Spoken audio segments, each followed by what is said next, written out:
Hi hello नमस्कार, मी पूजा. मी तुमचं स्वागत करत आहे माझ्या नवीन ब्लॉगमध्ये. तुम्ही माझ्या पाठीमागच्या ब्लॉगमध्ये पाहिलंच असेल. आम्ही गेलो होतो पुरंदर तालुक्यातील जेजुरी आणि वीर म्हस्कोबा येथे.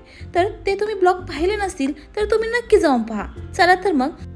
तर कुठे पुणे जिल्ह्यातील पुरंदर तालुक्यातील शिवरी येथील यमाई देवीच्या मंदिरामध्ये हे एक अतिशय जागृत आणि ऐतिहासिक श्रद्धास्थान आहे. तर आपण आज येथे दर्शनासाठी चाललेलो आहोत. हा ब्लॉग जरा मी लेट अपलोड केलेला आहे. चला तर मग, आता म्हटलं जेजुरीला गेलोच आहे तर आपण यमाई देवीच्या दर्शनालाही जाऊया. जसं जेजुरीचा खंडोबा आमचा कुलदैवत आहे, तसंच शिवरीची यमाई देवी ही आमची कुलदेवी आहे.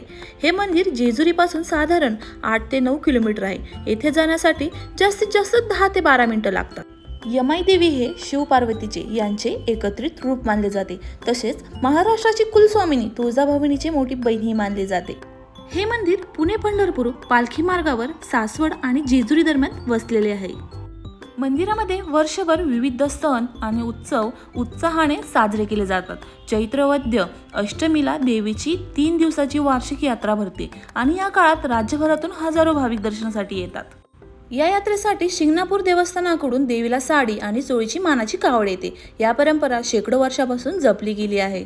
आषाढी वारीच्या वेळी ज्ञानेश्वर महाराजांच्या पालखी सोहळ्यात शिवरी येथे अत्यंत उत्साहात स्वागत केले जाते आणि माऊलींच्या पादुका आणि यमाई देवी यांची भेट हा येथील एक अलौकिक सोहळा मानला जातो. आम्ही गेलो होतो तेव्हा मंदिरामध्ये खूप कमी गर्दी होते. गर्दी कमी असल्यामुळे आमचे इतके छान दर्शन झाले. या मंदिराची आख्यायिका अशी, प्राचीन काळी एका शेतकऱ्याची गाय दररोज या ठिकाणी असलेल्या एका विशिष्ट वारुळावर जाऊन पानं सोडत असे. हा प्रकार सातत्याने घडत होता. ही बाब शेतकऱ्याच्या लक्षात आल्यावर त्याने कुतूहलापोटी वारुळावरती नांगर चालवण्याचा प्रयत्न केला आणि त्या क्षणी देवीची तांदळा स्वरूपातील ही स्वयंभू मूर्ती येथे प्रकट झाली. आजही देवीच्या मूळ मूर्तीवरती नांगराचा फाळ लागल्याची जखमेची खूण आहे. तसेच या मूर्तीच्या खालच्या भागातून एक पाण्याचा झरा कायम प्रवाहित असतो. विशेष म्हणजे कोणत्याही ऋतूमध्ये या झऱ्याची पाणी पातळी कधीही कमी किंवा जास्त होत नाही.